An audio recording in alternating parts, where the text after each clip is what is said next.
Let me introduce now Richard Attias, CEO of FII Institute and chairman and founder of Richard Attias and Associates. We also have a special guest beaming to us from Dubai. Richard. Thank you, Maria. Thank you so much. Thank you for this great conversation. Yes, indeed, after hearing from global champions in investment and global champion in technologies and many other sectors, we'll spend a few minutes with another global champion, which I'm very pleased to welcome. Thank you, Gianni Infantino. Gianni is the champion of football worldwide, and he is live from Dubai, so thank you for your time. I know it's very late. I don't think Gianni needs any introduction, but he was elected the FIFA president in 2016, and since then, Gianni, you really have transformed the organization by focusing on transparency, worldwide growth, and social initiatives. We were together in Abidjan, Ivory Coast, a few weeks ago for an amazing African Cup. And I would say that under your leadership, no question that the football development is now global, worldwide. You even have introduced technology like the VAR to assist referee system, which was a game changer in football. And as a result, the FIFA World Cups have seen record-breaking engagement, and tournament will continue to grow. So let's go direct to the point. We're here in Miami. In 2026, which is in 2 years from now, the World Cup is coming into North America for the first time since 1994. So Gianni, you have described this FIFA World Cup 2026 as the biggest show on the planet. How do you justify such a bold claim? Yes, hello, good morning, I guess, in Miami. Hello, Richard. Hello, everyone. Thanks for having me here. It's really a great pleasure. And actually, listening to the previous roundtable, let me just say that I'm in the 150 years old thing, and I can just say to all of you that you should invest actually in happiness because happy people live longer. And if you want to invest in happiness, I have a tip for all of you. Well, FIFA is an official happiness provider since 120 years. So feel free to come on board and provide happiness to the entire world. Some people are applauding you here, so I think you are making a very valid point. Excellent. Well, thank you very much. I would love to be there with you, especially since I'm spending actually a lot of time in America, and in particular in Miami, where we just opened an office. Unfortunately, today I cannot be there. But to come back to your question, Richard, well, it is a bold claim. It will not just be the biggest show on the planet in 2026. Actually, it will be the biggest event that the planet has ever seen, at least so far. And I can put this maybe in a little context. In America, of course, the biggest event is the Super Bowl. Now, the Super Bowl is a big event. We all love it. And the Super Bowl has attracts around 100, 150, 160 million viewers in the US mainly, and then also around the world. Now, the last FIFA World Cup we just played in 2022 in Qatar attracted over 5 billion viewers around the world, over 2.5 million in the stadiums. Just to give you one example, the match between Mexico and Saudi Arabia, for that match only we had around 2.5 million ticket requests. So these are crazy figures. Only the final of the World Cup attracts more than 1.5 billion viewers. For 26, these figures will grow because we will not have 32 countries participating, but 48 countries participating for the first time. Instead of 64 games, as it was the case in the past, we'll have 104 games. So we like to say it is a bit like having 104 Super Bowls in a little bit more than 1 month. And I can assure you that I'm not exaggerating, because a World Cup game is like a Super Bowl, definitely in the country, or in the two countries in which the two teams are playing. We are expecting over 6 million people to come. We are expecting over 6 billion people to tune in. We are playing in 16 beautiful cities in the United States, in Mexico, and in Canada. 7 matches will actually be in Miami, including the bronze medal final. The grand final will be in New York, New Jersey. So everything is ready to make it really the biggest event ever. But precisely, Gianni, how do you explain this huge change since 1994 about soccer/football in America? We see this amazing change and progress here. Yes, I think that in '94, I heard actually recently a statistic that 80% or 85% of the American population didn't even know what soccer is, right? And they, of course, didn't know that the World Cup was going to be played or was being played in North America, in the United States. I think this figure has changed now. Now, certainly 80 to 90% at least of the American population know what soccer is. Many of them know as well that the World Cup is coming, and those who don't know yet, they will know, of course, very, very soon, because many things have happened. We have a league now, the MLS, the Major League Soccer, which is a stable competition. Women's football, the U.S.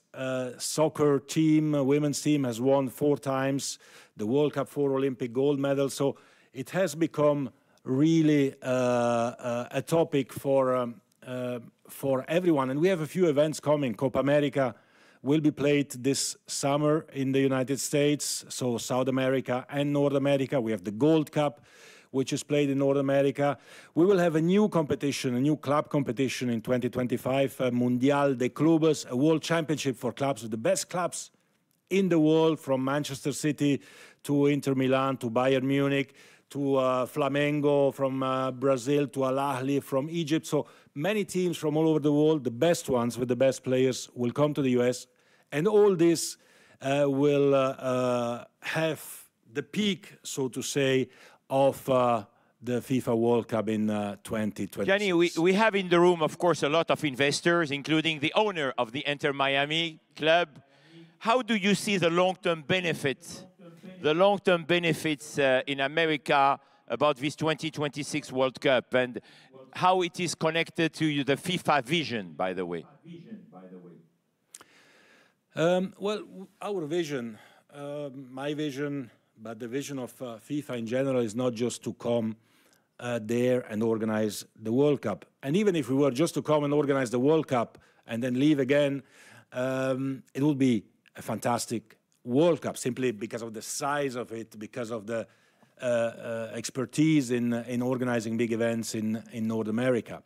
But our vision and our ambition is to have a real impact, to make a real change, to make a change for soccer, for the United States, and for the world, to transform soccer into one of the top sports, if not the top sport in North America, as well as it is the top sport already all over the world. So a warning to all of you: we are in town, and we are there, of course, to stay, and we are there to have a real impact. Now, there are 2 things I usually say to my many American friends, many of which are sitting there in the audience, and I say hello to all of them.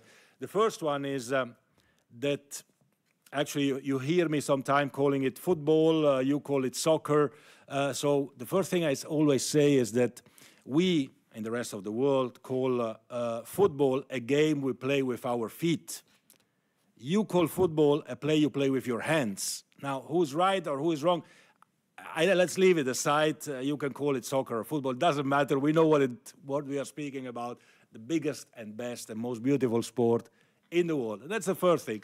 The second thing, which is a bit more serious than that, is, and this I speak especially to the Americans, right? I mean, America and the United States is like the #1 country in the world in many, many, many things, probably in almost everything that you are doing. So one of the things I don't understand is how can Americans be satisfied with being number 10 or 15 in the number 1 sport in the world, right? Now, what I hear from some of the owners of soccer clubs in the MLS, for example, as well, but you know, when we tried in the 70s and the 80s, the then professional league went bankrupt because we spent too much money, and now at least, you know, we have a stable competition, we don't lose money. Well, in this audience, I think we have some of the biggest, if not all of the biggest economists, investors in North America and probably also around the world. And I believe that, and I believe you agree, that if the philosophy of the United States of America would have been, at least we don't lose money, you would never have become the United States of America, right?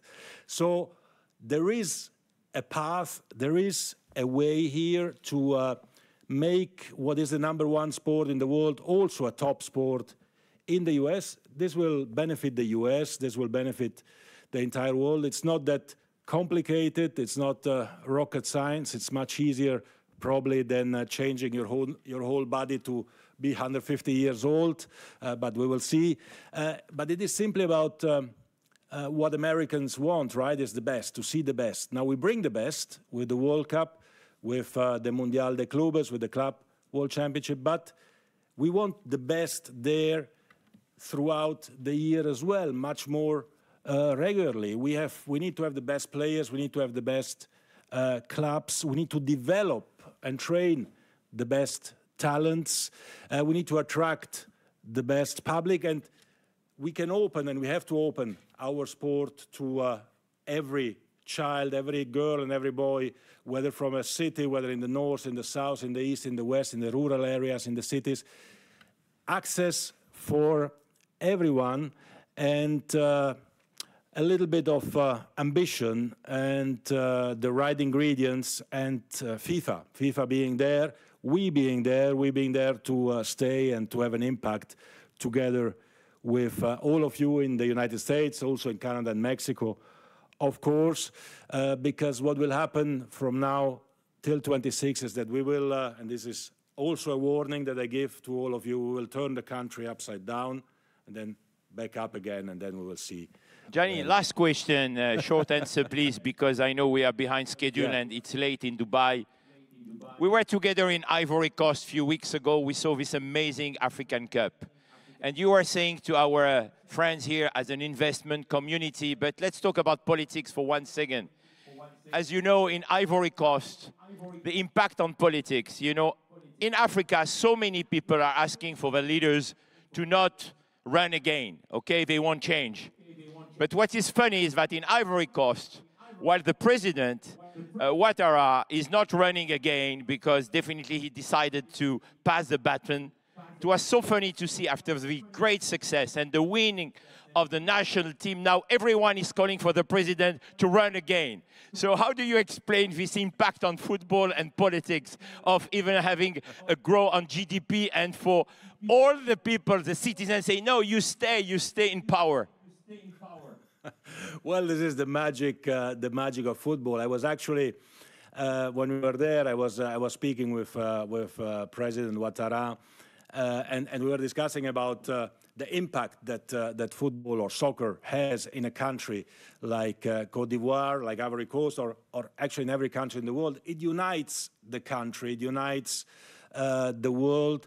It brings everyone together in a very emotional way. I think we need it, especially in this period of a very divided world. We need occasions to bring people from all over the world, from different backgrounds, different countries, different religions, to come together and to enjoy and to live this magic of football. And if it even triggers the re-election of a state president, well, you see that there is really something special, something magic around and about this sport. Ladies and gentlemen, a round of applause for Gianni Infantino, and thank you for Thank you, Gianni, for bringing so much joy to the people in the world and for having this great impact on humanity. See you very soon, Gianni. Thank you. Thank you so much. See you all soon. Thank you. Bye.